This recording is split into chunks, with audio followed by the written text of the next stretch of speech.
más hemos llegado al 23 de abril.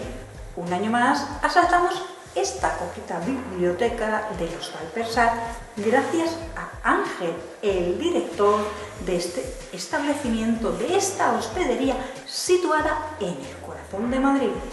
Un año más, ya sé que lo he dicho 3 veces, disfrutamos con los lectores y oyentes del blog galeanaicía.com de este día del libro.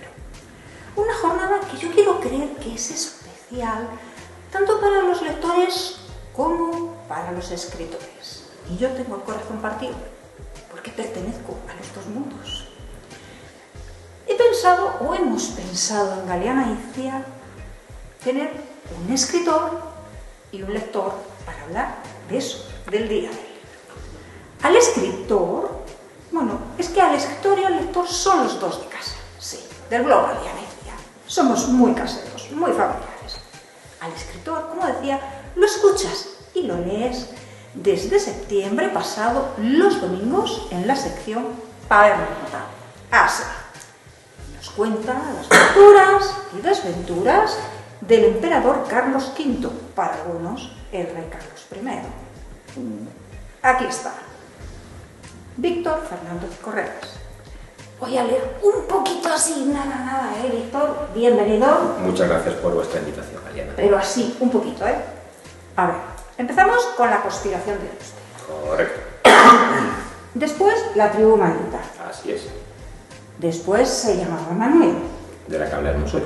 ¿Ah, sí? Ya sabes más que yo. Imagino. Después, Nubel. Correcto. Y me voy a marcar un Mayra Gómez Ken. Y hasta ahí voy a leer. Creo que dentro de poquito tendremos algo más, pero hasta ahí voy a leer. Posiblemente en breve, en cosa de días. Pero yo hasta ahí, Hasta ahí podemos ir. Hasta ahí. Y ahora voy con el otro invitado de hoy.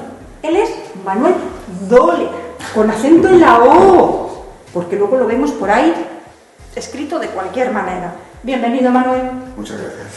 Él es lector de Víctor, que por eso está aquí, pero también es lector del blog Galeana y Cía, y oyente. Y además, el año pasado te llevaste un premio. O sea, que lo tenemos por todas partes. Un libro. Pero también, los domingos eres un buen escudero y un buen desayunador. No tomo libros. Aquí los tres estamos en esta es otra historia de desayunadores. Correcto. Porque nos gusta la historia. Yo, a partir de aquí, voy a hacerte una pregunta a cada uno de vosotros y os voy a dejar solitos, porque esto es entre escritor y lector. Empiezo, si no te importa, con Víctor. Muy bien. Luego terminaré al revés. Vamos a ver, Víctor. ¿Qué te preguntaría yo a ti? ¿Qué es para un escritor y para un lector? Porque yo estoy convencida que los escritores tenemos que ser escritores y lectores. Mal iríamos si un escritor no se considera lector. ¿Qué es para ti, en las dos vertientes, el día del libro? Pues el Día del Libro es una celebración. El Día del Libro es el día más importante para disfrutar tanto como escritor como lector.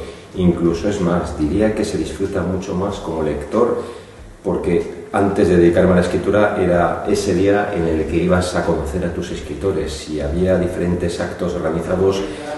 Te desvivías por acudir a esos actos para simplemente estrecharle la mano o intercambiar unas palabras con esos escritores que escriben esas obras que te llenan tantos momentos de ilusión, que te despiertan tantas preguntas y sobre todo que te alegran tanto con tus letras.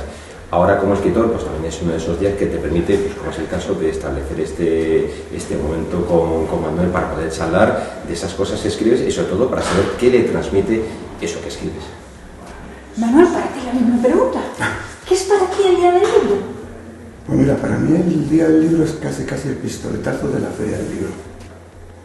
Todavía nos queda un mes. Un mes, sí, pero empiezas a descubrir, empiezan a salir cosas y sabes luego a dónde o te inclinas a qué es lo que vas a buscar. Me da un poquito del prólogo de lo que quiero. No puedes ir a todos los actos, no puedes abrazar a todos y saludar a todos, porque nunca coincides. Pero en la feria nos tenemos muchos más días, entonces ahí es cuando me empiezo yo un poquito a ver qué es lo que voy a buscar, qué busco y qué me están ofreciendo. ¿Es tu listadillo? Sí, más o menos. En eso coincidimos los dos, ¿eh? Que yo también me hago mi listado en la Feria del Libro de gente, de escritores a los que, o de simplemente personas a las que me apetece visitar y conocer, o estrecharles la mano, o compartir con ellos unos minutos. Bueno, pues yo ahora os dejo solos. ¿Y de qué libro le vas a preguntar? Le voy a preguntar un poquito de todo. Porque hay una cosa que me ha sorprendido. Me vais a perdonar la introducción. Yo descubrí a Víctor por un blog que hablaba de este libro, que se llamaba Manuel. Como me lo describieron, me pareció interesante. Pues, me gusta, le compré. Efectivamente me gustó. Y te descubrí aquí. Luego, por otras circunstancias, lo descubrimos con otras cosas. Pero te descubrí con esto. Puedes decir el nombre del blog, ¿eh? Sí, dilo, porque además yo quiero mucho esta. Que el sueño nos pilla leyendo. De mis hojazos, Yolanda. Exactamente. Para mí es mi hojazos. Yolanda, muchas Yolanda. gracias. Es la que te hablo. Besitos, Yolanda. Entonces, a mí lo que me sorprende cuando empiezo a conocerte, Víctor, que primero me escribes sobre Carlos V. Sí. Te me vas a otros géneros, a otras historias y me vuelves a Carlos V. ¿Es tu personaje preferido? Es uno de mis personajes favoritos, es uno de mis personajes preferidos, pero por una razón, porque crecí con Carlos V. Y la gente dirá, ¿cómo es posible que crecieras con Carlos V si falleció hace 500 años? Porque yo soy oriundo de la comarca de la Vera. Carlos V vino a fallecer al monasterio de Yuste, que es uno de los lugares más representativos de esa comarca, y en definitiva lo tengo en todas partes, lo tengo en restaurantes, lo tengo en hostales, lo tengo en hoteles, lo tengo en gargantas, lo tengo en escuelas, por todas partes. Ese personaje me inspiró al comienzo una curiosidad para saber más de por qué, no solamente por qué había acabado allí en el monasterio de Yuste, sino quién fue Carlos V, Carlos I y V de Alemania, que hay que verificar también. Que fue el quinto Carlos del Sacro Imperio Romano Germánico y el primer Carlos de España. Y a partir de ahí pues, se estableció una relación personal con esta persona, con este emperador, hasta el punto de que conforme lo vas conociendo te das cuenta de que tiene tantas luces como sombras, y unas y otras son igual de atractivas como de lo suficientemente apropiadas como para contarlas en forma de historia, y de vez en cuando pues surge la posibilidad incluso de que hasta te las publiquen y que haya lectores que las lean. Me ha gustado mucho leer, me gusta la historia novelada, y sobre todo, no es que sea un gran erudito sobre el tema, pero veo que está bastante documentada. Me sorprende eso, el hecho de que te hayas volcado con él. Me sorprende que te haya volcado en la zona de la Vera, luego la descubrí porque tienes algo como de vasco. Naciste en Francia, pero eres de allí. Entonces, cuando tú te pones a escribir sobre estos libros, me gustaría saber, ¿qué momentos son los que crees para escribir? ¿Tienes una disciplina? Yo escribo por la mañana, cuando me inspiro y tiro de camino. Cuando me deja el trabajo. Que suele ser habitualmente por las noches y los fines de semana, habitualmente. Pero también durante el día, pues siempre hay algún hueco que te surge o algún espacio, isla, que te permite aprovechar, o recurres a lo típico, que es quitarle horas al sueño. Por ejemplo, con la última novela que he terminado, pues le he quitado más horas de las que esperaba al sueño. Horas en el sentido de levantarme antes de lo habitual, pues para rematar alguna escena, para investigar algún asunto relacionado con la trama que quiero abordar ese día. Cuando se puede, pero habitualmente sí que me gusta escribir por las noches. ¿Por qué? Porque por las noches, a pesar del cansancio acumulado, ya el simple hecho de poder no meterte, sino aislarte de todo, abordar una época completamente distinta a la que estás viviendo, a la que tú vives, y sobre todo recrear una serie de escenas, vivir con unos personajes e interactuar con todo eso, pues yo creo que es suficientemente alimento como para aprovechar esas horas que pueden ser las últimas del día y que pudiera parecer que tú ya estás cansado. Pues al contrario, son las mejores horas del día, y a veces incluso, parece mentira, pero esas 2 horas, hora y media, 2 horas que me pongo ante el teclado son las mejores, y he llegado a escribir cosas que incluso después, al apagar el portátil y a la hora de acostarme, me he preguntado, ¿cómo narices se puede escribir eso? Veo que eres capaz de enlazarlo, que eres capaz de vivirlo, y tus personajes me los transmiten para que lo vivamos. Es que bueno, yo creo que lo importante es que lo que vas a contar lo cuentes a través de voces creíbles. Es decir, yo los personajes que recreo tengo que creérmelos. O sea, no solamente tengo que creérmelos, sino que tengo que ser lo que son ellos. Pongo un ejemplo. Mühlberg. Tengo una foto en la que se me ve en la ribera del Elba, al pie del río, paseando.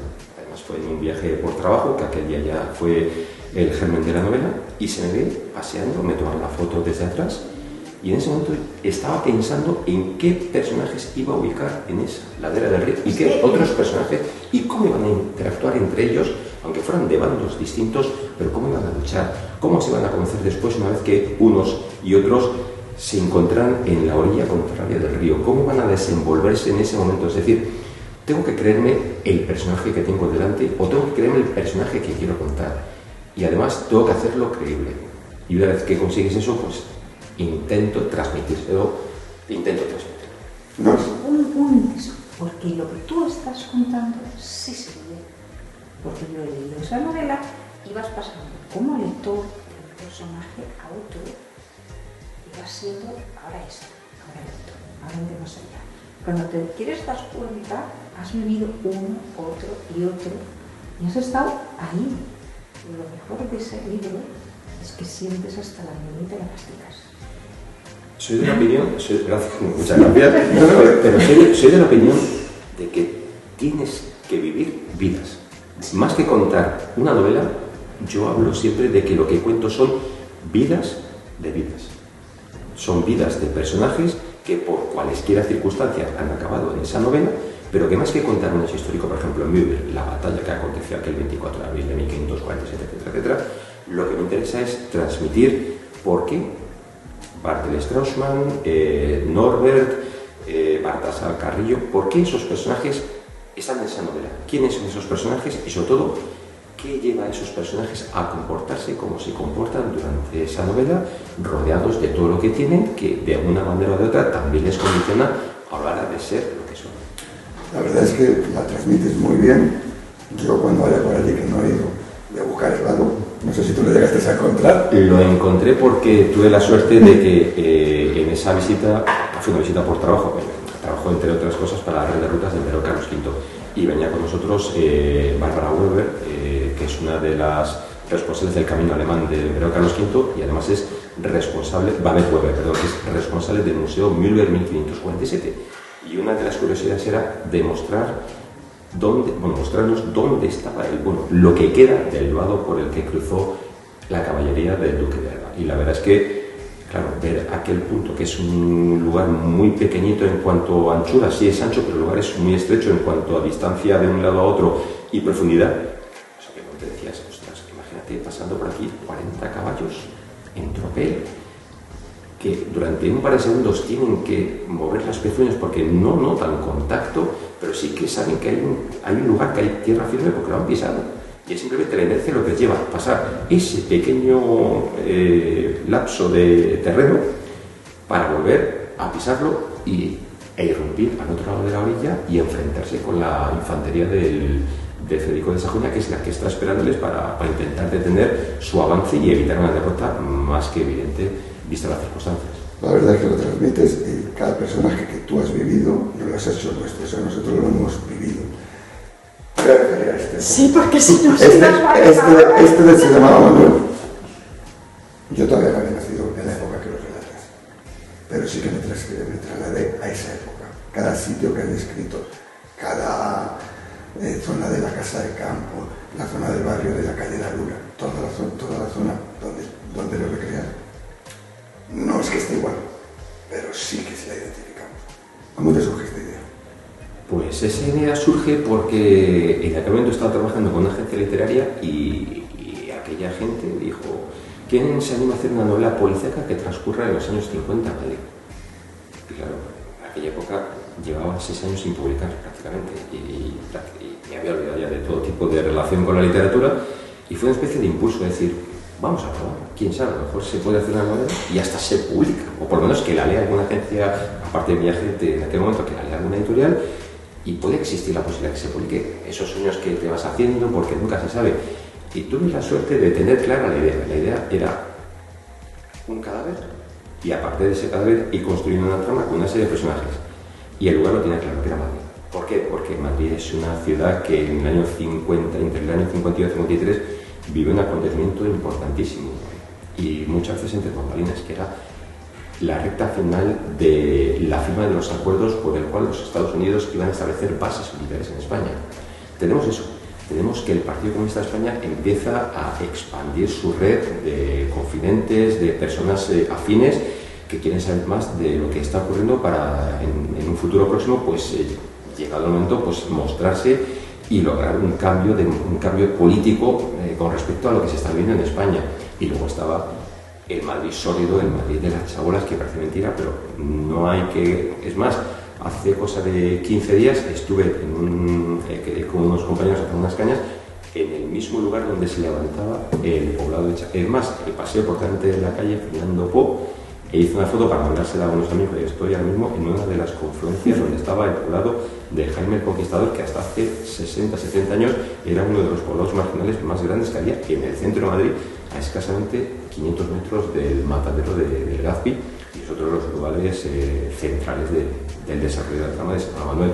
¿Y por qué sale esta novela? Pues porque encontré un mapa de Madrid de 1951, buceando por internet, con allí el mapa, pregunté al comprador por cuánto lo vendía, llegamos a un acuerdo, y fui lugar por lugar con el mapa del año 1951, publicando todos los lugares donde se desarrollaba la novela.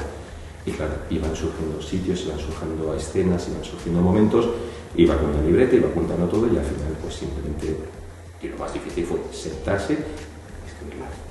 Pues te quedó perfecta, bordada. Muchas A gracias. mi gusto, me ha encantado. Pues yo creo que es que esto lo tenemos que dejar aquí, chicos. Porque es que se nos ha ido un poquito de tiempo, pero antes os toca hacer una pregunta cada uno. Ya sé que cortamos así, pero ¿qué le vamos a hacer? El tiempo. Y ahora, antes empezar contigo, y ahora empezar. Normalmente en las ferias, como hemos hablado antes, vemos a los escritores así, plas, plas, plas, plas, porque hay una cola enorme y no nos podemos detener. Pues está un ratito hablando con Víctor. ¿Qué se siente cuando uno se puede quedar un ratito largo hablando con un autor? Que me falta tiempo. El tiempo. Me gustaría poder conversar muchas cosas más, saber mucho más, intentar enterarnos qué nos va a dar. ¿Qué nos va a dar? Pero, por lo menos cuando vas y ahora lo firmas, me gusta llevarme los firmados. Yo voy por lo menos a verlos. Son personas, son seres humanos que nos transmiten a otros mundos.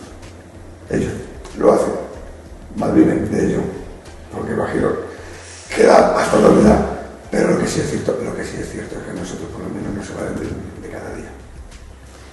Víctor, ¿qué son? ¿Cuánto le debemos a los lectores? Todo. Si no hubiera lectores, yo podría escribir, pero por el simple placer de evadirme, de pasármelo bien, pero no tendría ningún sentido, porque sería solamente para mí. Lo bonito es poder compartir lo que tú escribes con personas como Manuel y ver qué sentimientos le despierta lo que tú escribes. Y no solamente eso, sino tener la oportunidad de tenerle aquí, gracias a vosotros, y de charlar con él y de compartir vivencias que le ha despertado la novela, secretos que a lo mejor puedes, por circunstancias que sean, no puedes contar en la novela, pero que sí puedes confesárselas ahora, acerca del proceso de documentación, del proceso de narración, de por qué este personaje es así, por qué este personaje es de otra manera. Eso no solamente te da la vida como autor, sino que te incita y te invita a seguir adelante hasta donde puedas escribiendo, porque escribir es una droga. Pero si te leen y si tienes personas como Manuel que dedica su tiempo, que puede, para la redundancia, dedicar a otras cosas, pero si a ti te elige para leer, ya solamente, no solo le tienes que dar las gracias, sino que además tienes que agradecerle el que esa lectura sea parte de su vida, y ya con eso te das por bueno. Bueno, pues llega el momento de cerrar nuestro particular día del libro. Mil gracias. A vosotros. Mil gracias, A Víctor. vosotros siempre. Mil gracias, Ángel, porque nos presta esta maravillosa biblioteca. ¿Has visto qué coqueta es? A mí me encanta. Mil gracias al Hostal Persal, porque siempre nos deja y nos acoge. Gracias, lectores, gracias, oyentes del blog Galeana y Cía, por acompañarnos un año más este 23 de abril. Besitos.